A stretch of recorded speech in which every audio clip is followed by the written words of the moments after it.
So yeah, welcome everyone. My name's Eric Scott. I work at the University of Arizona as part of a group called Communications and Cyber Technologies Data Science Team. We're part of the Arizona Experiment Station, and we're a very small group of data scientists and research software engineers. We offer all sorts of services to researchers. I'm part of the code review working group for US-RSE. And we are doing these code review demos. And this is the first one in the series. We had chatted about how there's different kinds of code review, and it would be useful to see examples of those kinds of things. So what I'm going to talk about today is what I call a reproducibility audit. I don't know if that's a term other people have used. That's just sort of what I made up. So I'll talk about what that is a little bit and why I think it's interesting, useful, etc. And then I'm going to try to do one of these live here, unrehearsed, and we'll see how it goes. So, okay, so a reproducibility audit sort of focuses on reproducibility, right? And so what is reproducibility? Maybe I should have had like a definition slide in here because there's various definitions, but what I'm talking about when I say reproducibility is, somebody else can run the code, the analysis code on their computer, get the same results on a different machine. And there's lots of reasons to want that or to strive towards reproducibility as a goal.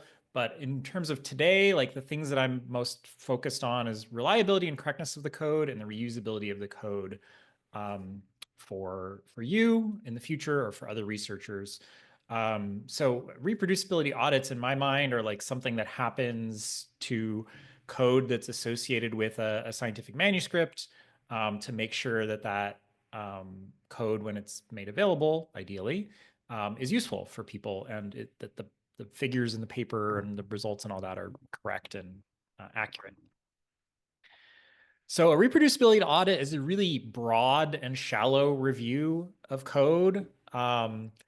It focuses on, in my mind, these sort of four things, right? Is there sufficient documentation?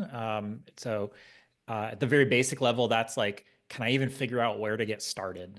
And like how to install things and what to run in order to produce the outputs? What order do I run the scripts in, right? Does the code run? So like, does it work on my computer? It worked on yours, but does it work on mine? Is the code readable? That includes, things like, does it follow some kind of style guide? Is it like easy to read the code? But also things like, are there sufficient comments about sort of why they're doing certain things? Are functions named descriptively and succinctly? Are sort of objects that are created named succinctly and descriptively? And then does the code produce the expected outputs? Is it correct, right? Is it accurate? Are the figures in the paper, do they match the ones that the code produces? And I've seen examples where that is not the case. So that's always a good thing to check for. And the cool thing about this kind of sort of very broad and shallow code review is that it actually, like, maybe it doesn't matter if you don't have domain experience with this particular like subdomain of what researchers or what this code is doing. And it also sort of like doesn't matter if you know, like ideally you won't have to be very familiar with the specific computational tools, right? Like I use primarily R in my work. But like, if you're trying to make your Python code reproducible, I should be able to run it too, right? Like it should, that part of the reproducibility in sort of an ideal state, right, is that somebody not super familiar with the code, the coding, the programming language that it's written in should still be able to like make it go and somewhat understand what's going on in it. To make this kind of audit work well, if you're choosing somebody to do this review for your paper, you should think about sort of who the target audience of your code is. So maybe it is just our users, or maybe it is just people that study, tree ring data or something like that. In which case, it doesn't matter if it's understandable by an astrophysicist. And you should choose somebody who does have that like subdomain expertise to do that. And it's also helpful, I think, to have some sort of scaffolding to give the reviewer some kind of rubric or guidelines specifically about what you want feedback on. What do you want to get out of this? Because this is such like a broad, shallow kind of review. Like, as a reviewer, you could go down some little rabbit hole and nitpick on something that is not really useful feedback for them. That's not what they're looking for. So I want to introduce everybody to this website, reprohack.org. It's a very cool website that provides resources to organize ReproHacks or reproducibility hackathons, which are basically like this reproducibility audit that I'm talking about, but it's a sort of an event. And the way it works is authors submit code from their manuscripts, ideally like preprints, and reviewers provide feedback and score the reproducibility. And the nice thing about this website is it has lots of that scaffolding that I was talking about. It has lots of guidelines. It has a great code of conduct for participants and for authors. It's very cognizant of the fact that like code review anxiety is a real thing. And like, encourages people to be kind in their responses. And it also provides a database of submitted code and reviews that you can use. And that's what I'm going to do today. But let me just like poke around a little bit in the ReproHack website. I meant to open that in a new tab. Let's do that. I see something in the chat. Oh, thanks. I shared the link. Is that the right link, Eric? That is the right link. Yes, Okay. Thank you. So I'll just poke around here a little bit just to show you guys what this is all about. So it provides some ways to do ReproHacks. If you're interested in running one of these, they have resources for running this as like an event at a conference, for example, something we could do at US-RSE. It's something you could do in a research group, in a lab group. It's something you could do remotely over Zoom, and they have like resources for you to organize that. They have past events here, which have mostly been in Europe. Sorry, Eric, real quick. Are you trying to share or Oh no, I must have only shared my slides. Can you see a map There we now? go. Yes, Cool. we can see. Okay. Cool. So I'll just show you one. Just go back a second here.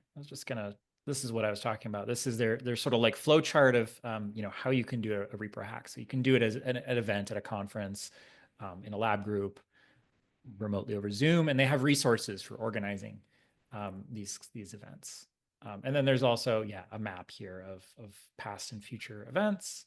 That is very, very past. So there haven't been a whole lot of these. I think it's a really cool resource, and I'd love to see more of this. But the cool thing here is there's papers. So you can submit a paper, and you can also search through all these papers. So these are all papers that have code associated with them that strives to be reproducible. And you can filter them by these different tags. So, for example, if you want to see papers that are code that isn't using R, you can filter by that. There's also things like, domain-specific tags, fluid dynamics or something like that, right? So you can filter these down. You can see for each of these papers, somebody has there's a DOI associated with it, and then there's like this, why should you attempt to reproduce this? And we can see that some of these have already been reviewed by people. And when they've been reviewed by multiple people, they get a mean reproducibility score. And so you can use this. This is not meant to be like they did a good job, bad job. This is more like, are you looking for something that's a challenge to reproduce, or are you looking for something that's easy? So this got a 1 out of 10. So this is going to be challenging to reproduce. There's a Docker container involved, which is pros and cons for reproducibility. So this one has a 9 out of 10 and so on. So it's a cool thing. And sorry, I had these slides, which I'll just share them in the chat. I wasn't sharing them before apparently, but that's okay. They are very simple bullet point things. But in case you want to see them later, and click on links and stuff.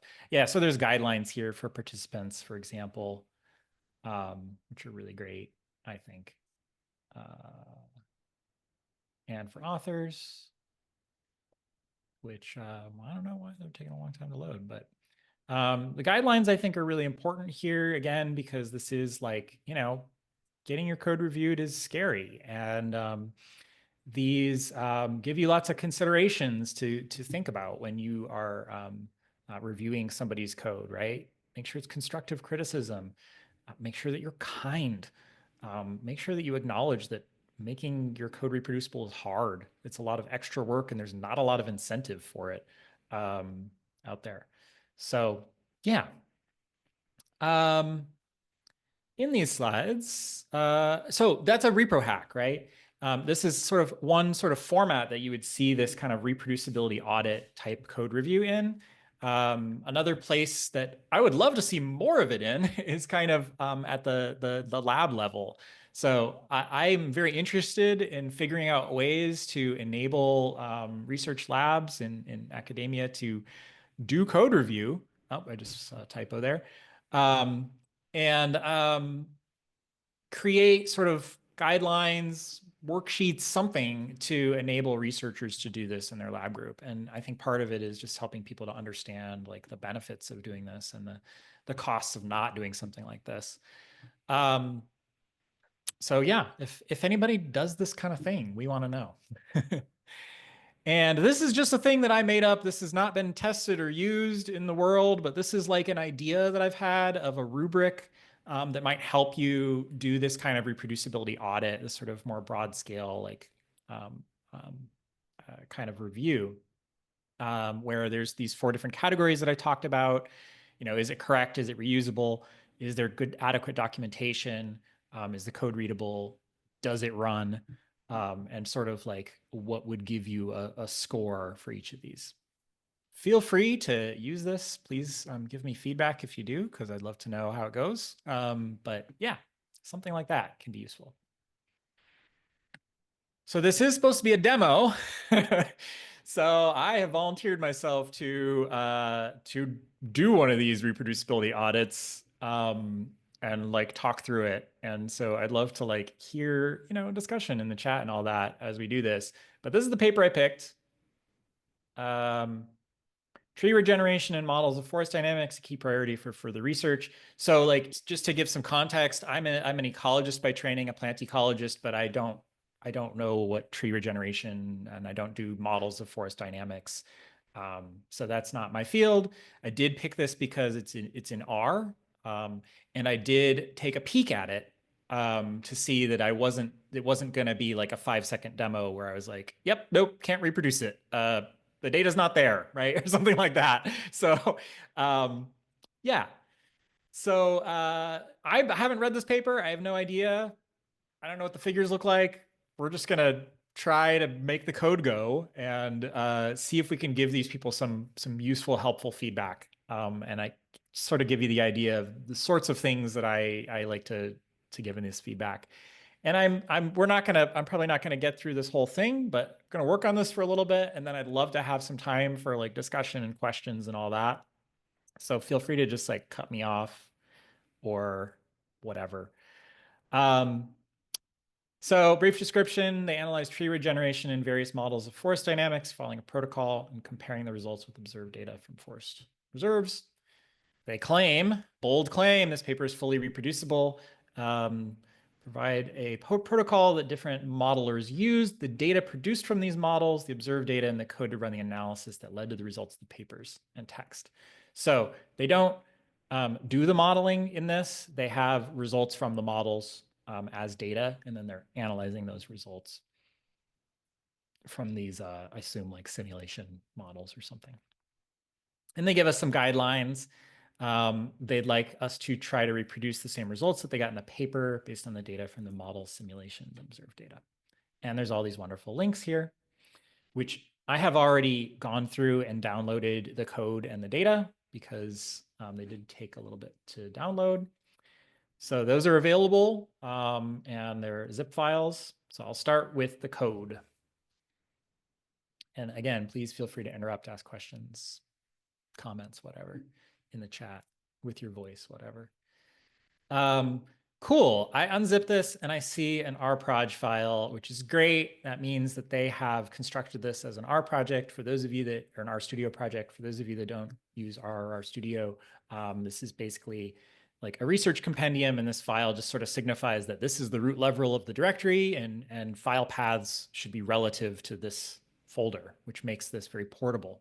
And I can just double click on this and to open up in my RStudio IDE, which is what I will use today. I'm just going to move this over into my other screen here. We'll make this full screen. So cool. Another bonus is they have a README. Amazing. Already winning, right? They have having a README is like a huge win, right? And we shouldn't like this should be something. This is feedback you can give. Like, you have a README. Amazing. Right? We want to give people give people appropriate credit for doing this kind of stuff. This is extra work. They didn't have to do this. Nobody required them to write this README, right? Like, so this is great. And I did skim this briefly. And one thing that was a little bit confusing is it says there's supposed to be an observations folder and a simulation results folder, and there isn't. They're not there. So I'm gonna start some notes here.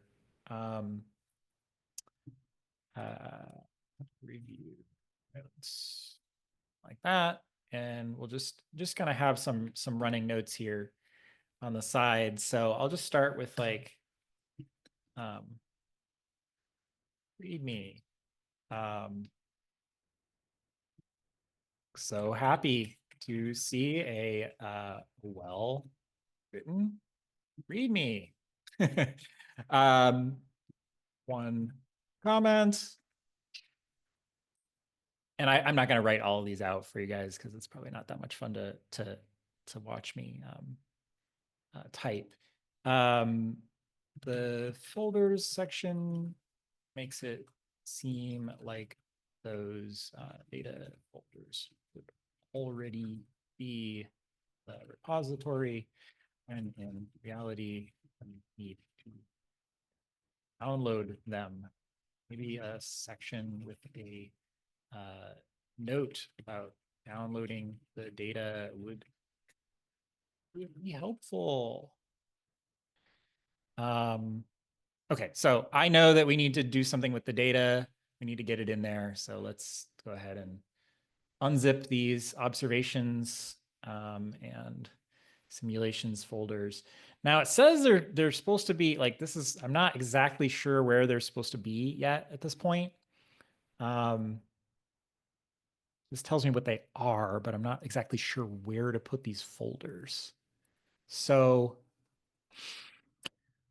let's just put them here and see if that works. If we just kind of put them at the top level. They're probably supposed to go in data, but oh, actually there's a README here in the data folder. Let's look at that. Is it different? Aha, there we go. Okay. So they just need to link to this README in their main README, basically.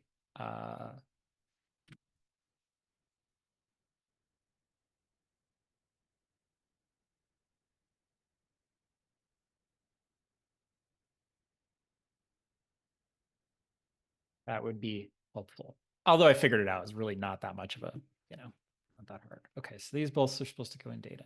Observations and the simulation results both go, go in there. Okay, cool. This tells us what the data is. I kind of know. I haven't really read this, but I kind of know what they are.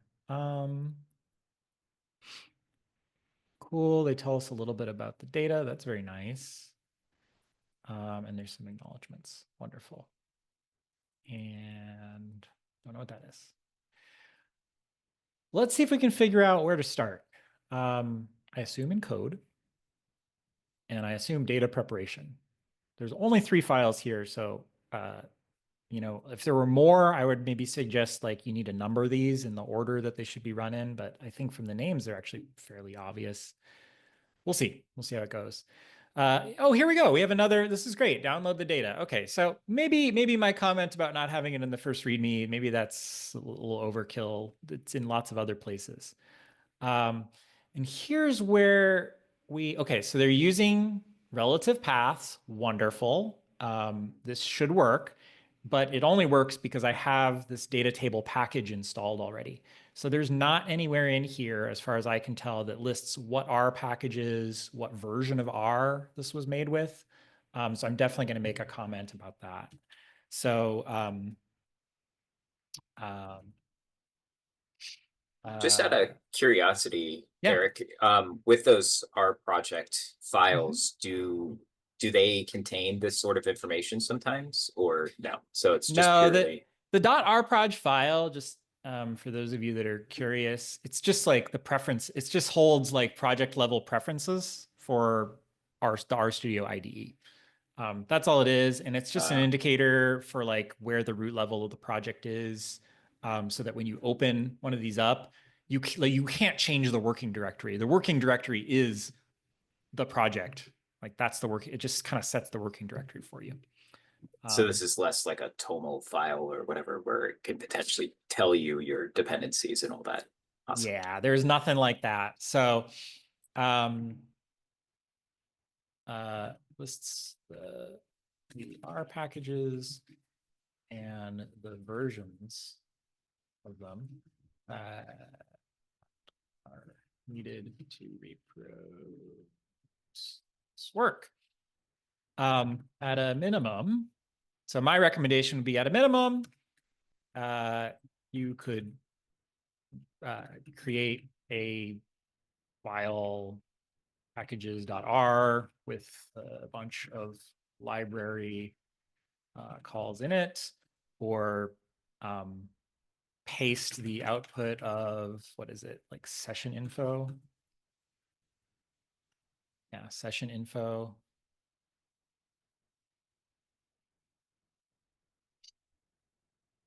Into the README somewhere. A more advanced and option would be to use the rn package to manage dependencies.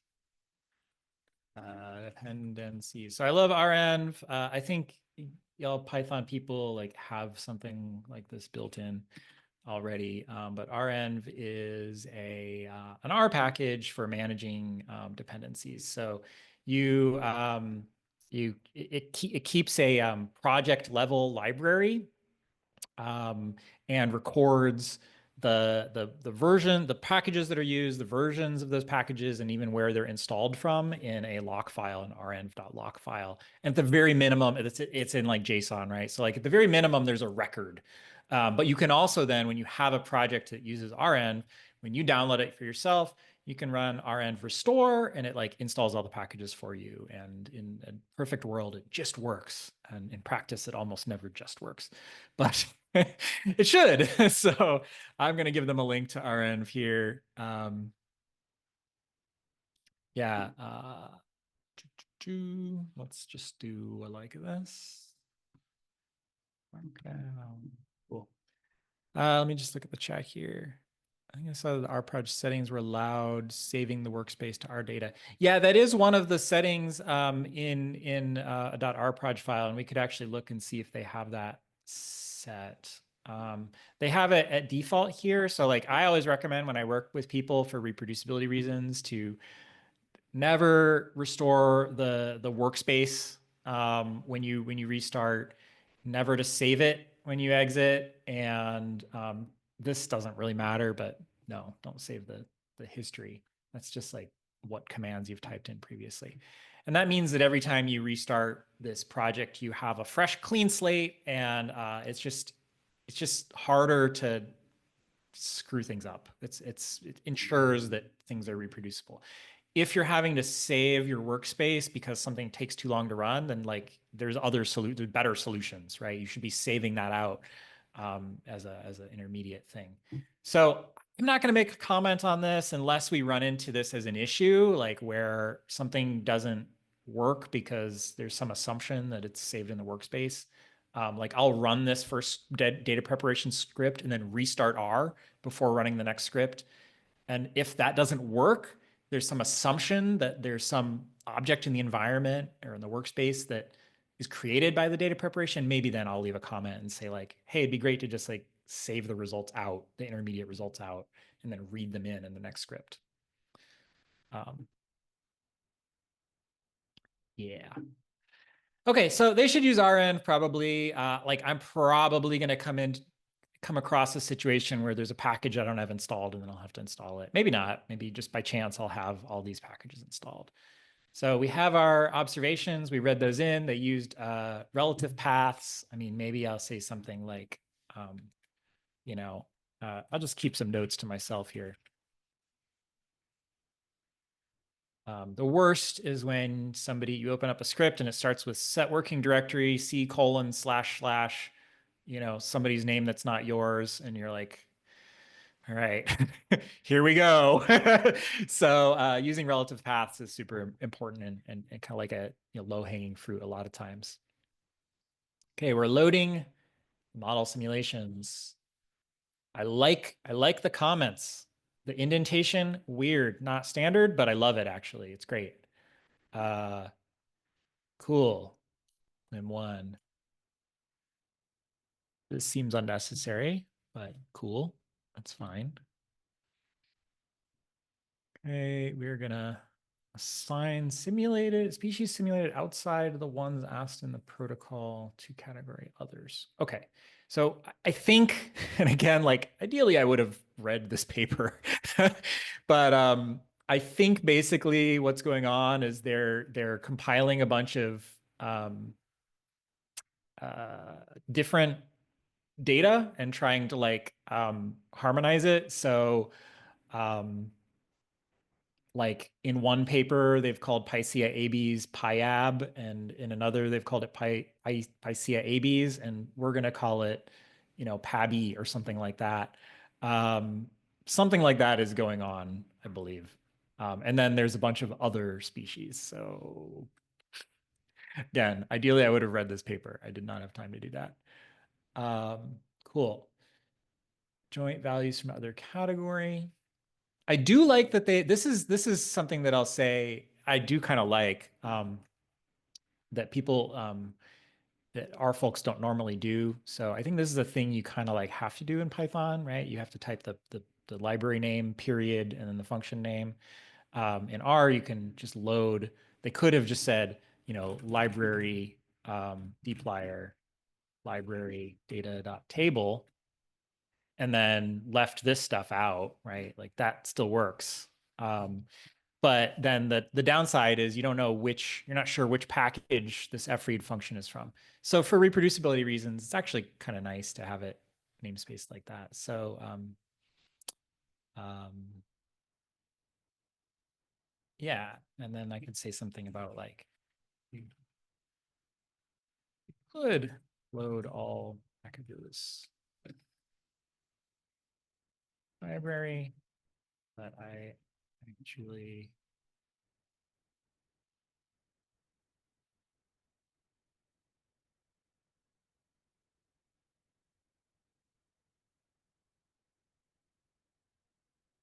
so yeah.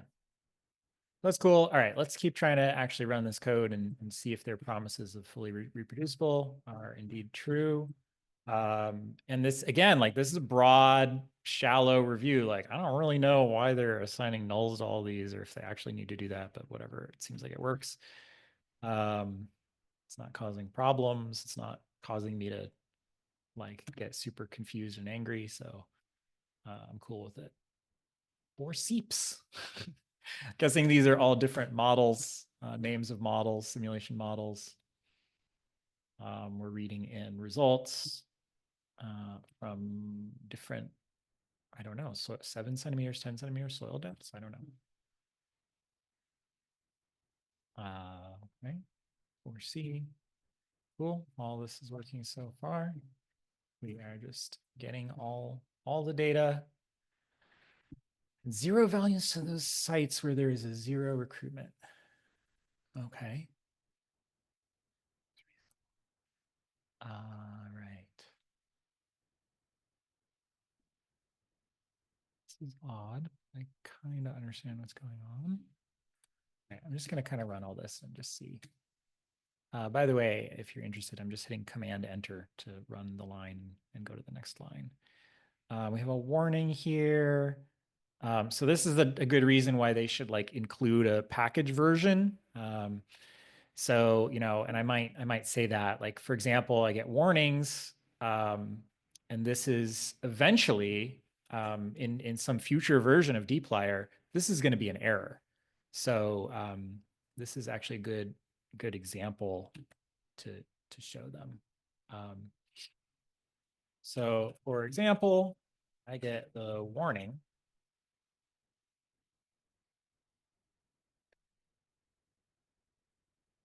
Some future version of dplyr, this will be an error and your code won't work. To reproduce this, you need a specific version range of this package. So reproducible now, but we want reproducible in the future too. And we do not have that. All right, keep going, keep going, keep going. Running all these. Yeah, see here, they're changing the species names, I think, just to be consistent across all these simulations, probably. That makes sense to me. I actually really like the way they've formatted the code. And actually, let's see. Oh yeah, see, it works with this outline view too, these comments in RStudio, when you do comments with the like dash, dash, dash, and the like sort of pseudo markdown heading, it works with the outline. Works really nice. TreeMig.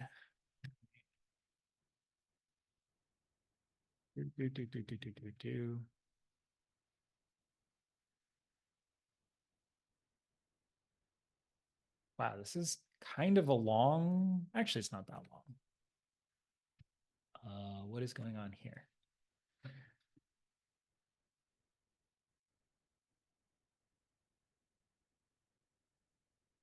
Another warning message from Summarize. I'll let that catch up while I try to figure out why it's like this. As numeric levels.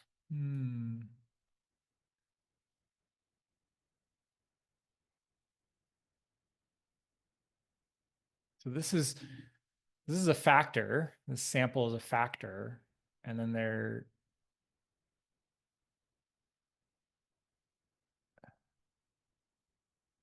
missing samples in some site. Missing samples were grasslands. Author's personal communication. There's no recruitment. Okay.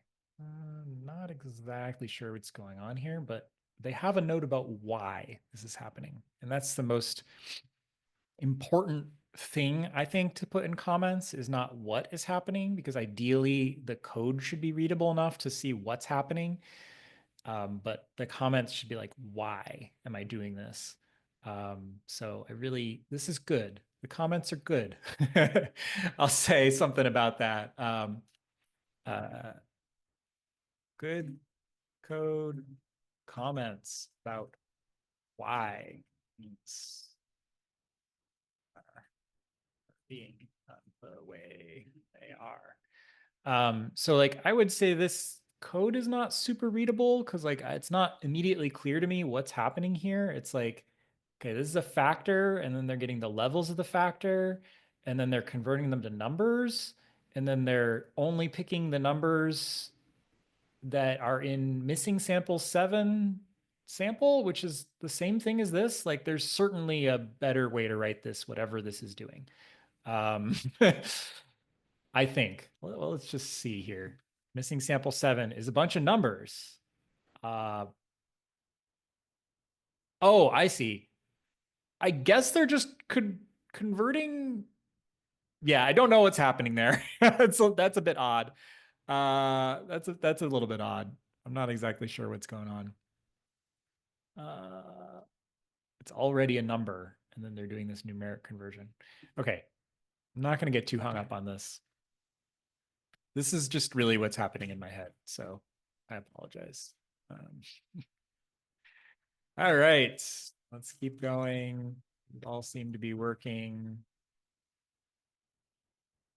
we get a nice little output here, the total number of sites with missing samples. That seems like a lot. I don't know how many sites there are in this paper though. So cool, cool. One site is missing. Sites with missing samples. I see more than one. Huh. Okay, I'm gonna just kind of remember that maybe this is wrong, but we'll see what happens. Make one giant data frame. It's some environmental data. We're using kind of an interesting combination of sort of base R functions and the dplyr tidyverse stuff, which I don't mind. But use what they know. Okay, changing species names again. At least there's comments here telling them what they're doing. It's probably not the most efficient way. Hey, and then love this. They're saving it out at the end. Cool. So we can restart R ideally at this point, and then move on to the next script, and it should work. So we have our data. Let's just take a look at what this data outputs is once our catches up running. And I will look at the chat here.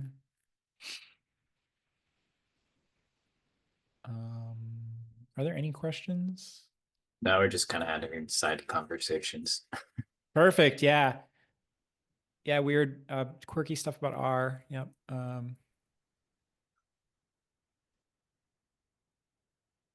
Got a question. You are focused not so much on the actual reproducibility of the code, but you're a lot of the stuff that you're looking at, the readability and the documentation and so forth, is sort of generic to any sort of code review. Is Yeah. that more or less how you would say it? Yeah, I think those things are important for reproducibility, though, actually. Like, I think so. Part of reproducibility, like part of the goal, right? Like, why are you making your code for your manuscript reproducible?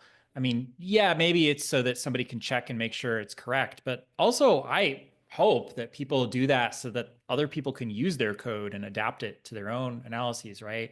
I love it when I read a paper that has a cool method and I think, oh, wow, I could use that.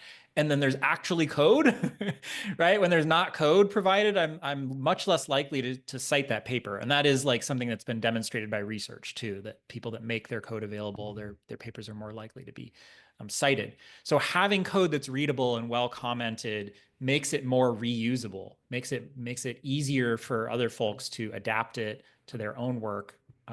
So I feel like that is kind of part of it. Sure, it's not strictly just like, does the code run? Does it spit out the same figures? There's more to it than that. But yeah, so maybe reproducibility audit's not quite the right term. I don't know, but reproducibility is kind of like different definitions depending on who you ask too. So No, I like the idea of having sort of the generic code review stuff, and then maybe specify the reproducibility part as sort of a subclass of the main review. Yeah, and this is a little bit different than I think what the other code review demos are going to be, because I don't work with this person. This is not, a pull request that's adding a small feature. Like, this is in many ways not an ideal form of code review. Like, ideally these folks have had every step along the way some multiple sets of eyes on the code and checking that it's reproducible. But in reality, that's just not how most sort of academic researchers work, because they're not research software engineers. So this is our finished data set that's saved out. It is, oh, wow, that's a lot of rows. Okay, many rows. Cool. That's fine. So I am going to restart R because ideally, our next thing should still work. So let's go back in this code folder. Now I have to guess a little bit about which script is next. Figures or plotting manuscript?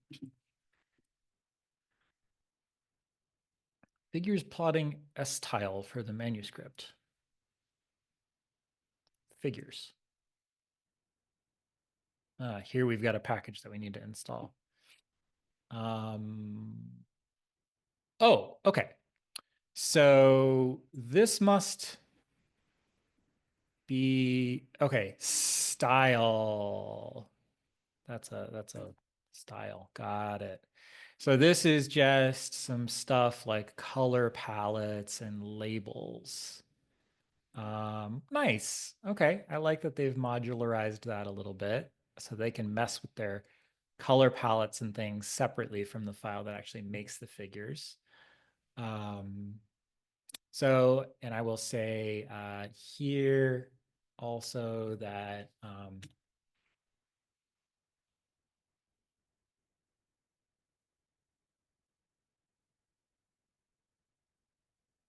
note there. And I would clean all this up and like make it sound nicer for the real deal. But I'll just go ahead and click this button to install it. So source here, this is an R function that just runs an R script. So they're basically loading in all these objects and color palettes and labels and things that they've created over here. So again, if there were more scripts than this, if this was harder to figure out, I would recommend that they name this 01 data preparation, and that they would name this one 02 figures or something like that to indicate the order in which things should be run. And then perhaps something like this plotting manuscript, maybe that goes in a different folder or something. I don't know. It's probably fine though. All right, so we should be able to run this now. And yep, we start with reading in the outputs. So they have done a great job in sort of saving intermediate values. And I'll just say like, I don't know, we'll make a new section called like workflow or something.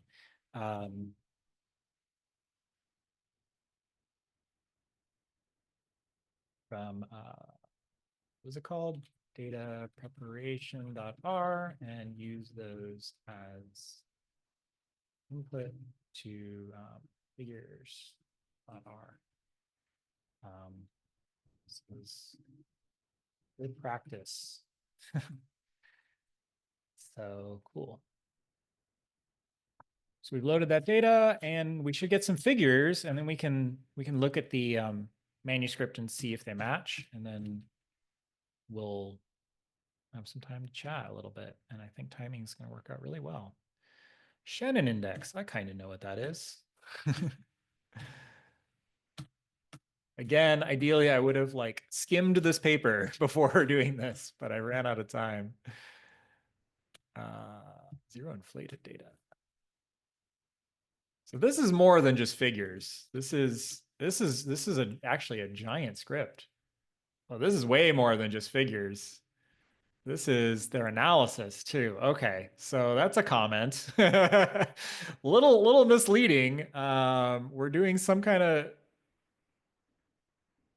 actual modeling here. Interesting. Okay.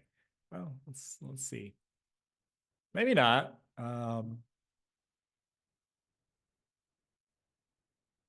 Okay.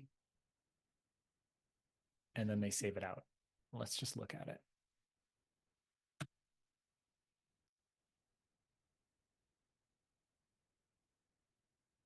Oh, we're catching up. Apparently these computations take a while. Just look at the chat here. Yeah, there are many different definitions of reproducibility. I like the Turing Way has a good article about sort of different definitions of reproducibility in related terms. But yeah, we've also got National Academies has a definition. Yep. Cool. I would like to see one of these figures so that we can like check the manuscript and see if it's if it's correct. We'll just run the save here. Okay, so we should now have some figures in here. We just created that figure 2, which looks like this.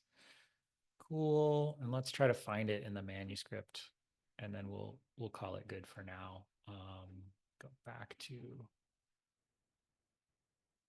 it was this paper, and they have paper URL here. Oh, thanks, Lindsay, for sharing that. The Turing way. Yeah, the graphic is really nice. That nice table. I was actually just sharing that with somebody earlier. Right. Let's try to find that figure. We were looking at figure 2. Figure 2 looks the same. I think we have reproduced figure 2 successfully. Let me just, everything's in the same order. Color palette's the same. Yeah, cool.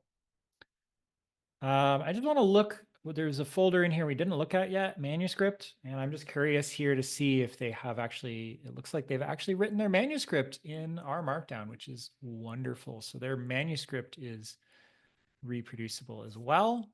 R Markdown, for those of you that don't know, is a way of combining text, Markdown text and code, the output from code into a single document that gets stitched together with Pandoc and a bunch of other things.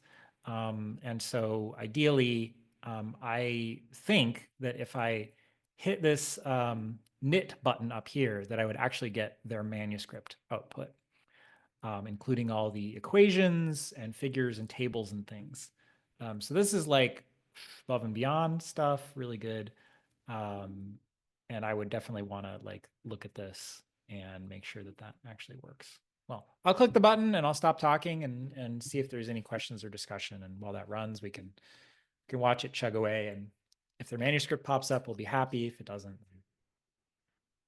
I'll make some comments about it for them.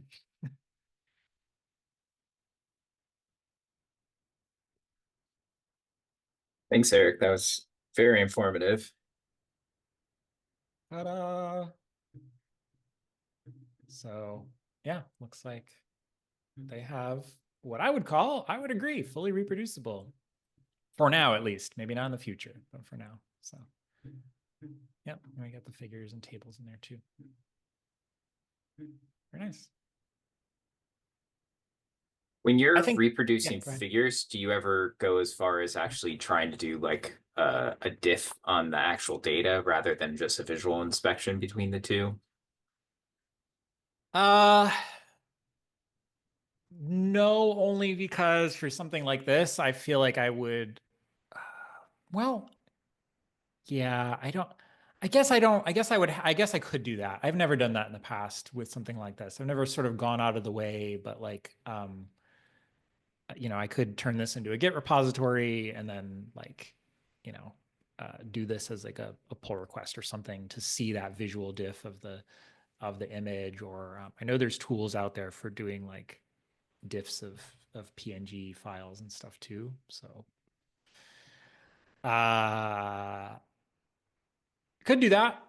There's only 2 figures in this paper. Probably better use of my time to just stare at them for longer. But Yeah. I don't have that in my tool belt right now, but that would be like an interesting thing to learn. Yeah. And like one of the things we've talked about in the working group too is like ways of doing some kinds of like automated code review. And this would be the sort of thing where potentially you could like, you know, download the figures from the paper and then, you know, compare them in some way, possibly. I don't know. Do you have a target like time horizon for reproducibility? Because I imagine at some point, right, the version of R or the version of Python that you built the thing under is just no longer going to be installable. And by Yeah. that point, it's done. But is there curious if Yeah. thoughts on best practices around that? Yeah, I don't know if there's like a standard in terms of like how many years in the future. Yeah, I don't know. Things do change fairly rapidly in the R world. And so, you know, I mentioned RN earlier. Capturing package versions is a really good idea, but then also like using RN is sometimes a pain in the ass. especially because old packages, there may not be binaries available for them anymore. And then when you try to install that old version, you have to build it on your computer, and maybe you don't have the build tools, or you have a different version of CMake or something, and it breaks. Like that happens all the time. And so this is where, you know, this is where it kind of depends on your definition of reproducibility. Does RN make things more reproducible or less reproducible? It depends on who you are, right? If you're a researcher that gets frustrated very quickly, maybe it's making things worse. If you are a person far in the future, maybe it's making things better. Same kind of thing with Docker, right? Like Docker is great because like we're capturing the computational environment and everything, and it's great for that computational kind of reproducibility. But it also means that you have to know what Docker is and install it. And that's like a lot to ask for a, you know, biology researcher. And that's can be a big barrier for reproducibility. So safeguarding yourself in the future is like, there's going to be trade-offs between like it being like, I can run the code now with ease. Yeah, there's definitely trade-offs. So I don't know. I don't know if there's like a standard for that. I mean, I would hope myself that my code is like runnable in 5 years or something. But by Lee, do you have a question? Yeah, thanks for the demo. It's really interesting. I might have missed this, but when do authors submit the paper and code to the like ReproHack website? Is it before the publication so authors can, I guess, get feedback and make changes to their code, or is it more like an ad hoc check? Yeah. Yeah. I think on the reprohack.org website, they encourage people to do this at the preprint stage. So they encourage people to publish a preprint and then you know, have a link to that preprint alongside the code for a reprohack. I think that's the ideal situation. I mean, ideally, this sort of thing would happen, you know, more iteratively earlier on. But again, in reality, I think you know, asking people just, hey, does it run, is kind of a thing that happens at the end of a project.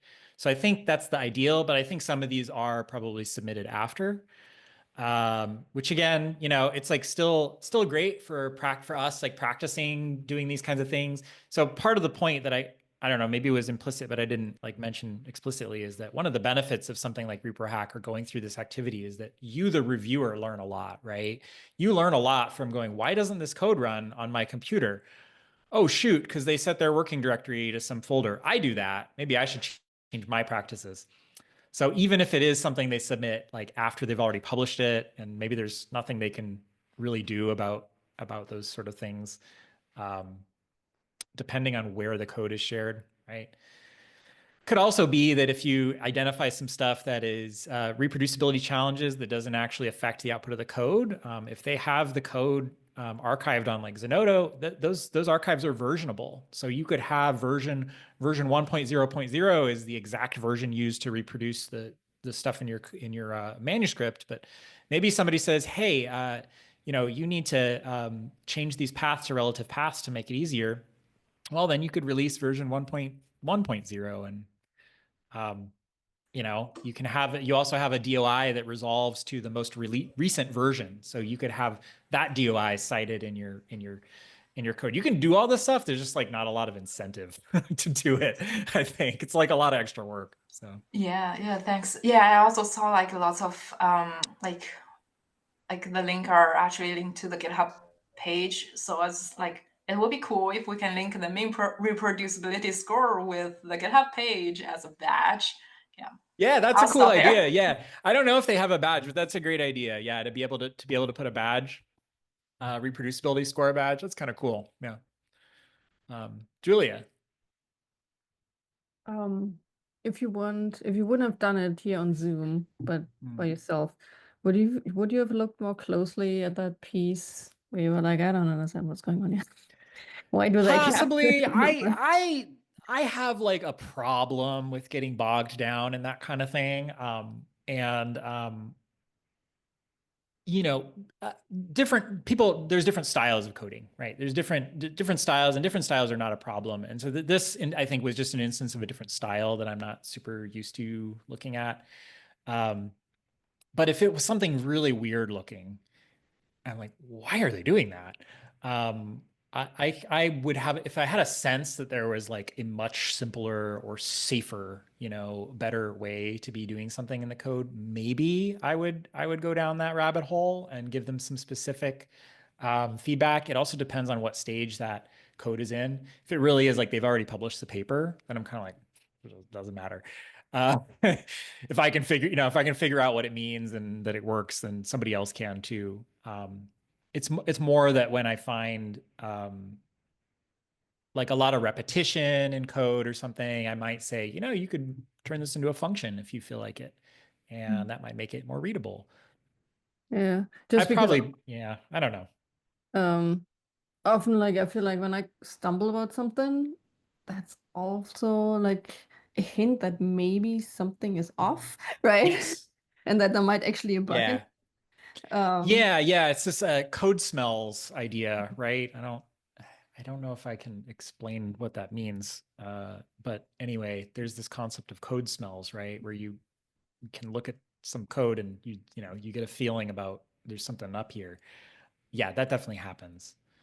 I think the hardest thing about doing these kinds of super shallow, broad reviews is not getting super sucked in to details, right? And spending hours and hours on this. Like, you got to keep in mind the goals are like, does it run? Is it readable, right? And if it's not readable, then maybe the comment is just like, hey, some bits of this code are really hard to read. You might consider, finding a different way to do this, or you might consider adding like a really detailed comment about what's actually happening here, because I can't tell from the code itself. That would be where I would try to ideally stop. Like, in reality, I'm going to get sucked into that rabbit hole and try to like tell them like, no, this is a better way to do it. But like, really, that's, not super constructive probably. And in reality, just giving them the feedback of like, hey, I got a little stuck here because I really don't know what's going on. That's probably helpful feedback enough, I would think. Yeah. Hey, Alex. I don't think you mentioned it, but like, what would you have given as a score for this? I don't know. I haven't finished going through everything. Okay. I think it was very good. Yeah. I don't know. 9 out of 10. I mean, the issues with the capturing the dependencies to me is the biggest one, especially because you're getting warnings already that things that they're doing are going to not work in future versions of packages. Like, that's a pretty clear indicator that it's not very future proof. And at least like writing down somewhere the versions. To me, that was the biggest thing that stood out. But otherwise, like, very pleasantly surprised. Did not expect it to really go that well. So that was awesome. I see something in the chat. I just want to check. Lindsay says, a lot of folks I work with start by downloading data, such as from a water portal. My data may be updated, may update or be corrected. Oh yeah, that is interesting. So if your analysis relies on like a data API or something like that, and that upstream data could change, how do you deal with that for reproducibility? I would say like what you said there is zipping up the download on a specific date. I would probably try to like I would probably suggest that they offer like an alternative workflow that reads in like cached data from somewhere that is like archived on like Zenodo or Data Dryad or something like that. And like another thing they could have done, that's something they could have done in this paper, instead of having somebody go download the zip file and like open it up. There are programmatic ways to access data from Dryad. So they could have had a function that downloaded the data from Dryad. So you could have one that does that, and then you could have an alternative that accesses the water quality data portal API. So you can have both versions. Yeah. Cool. Well, we're at the end of the hour. So I just want to thank everybody for coming to this very first episode of Code Review Demos, and hopefully it was interesting and useful. And please let us know in Slack or otherwise what you'd like to see in the next demo. Yeah, thanks for coming.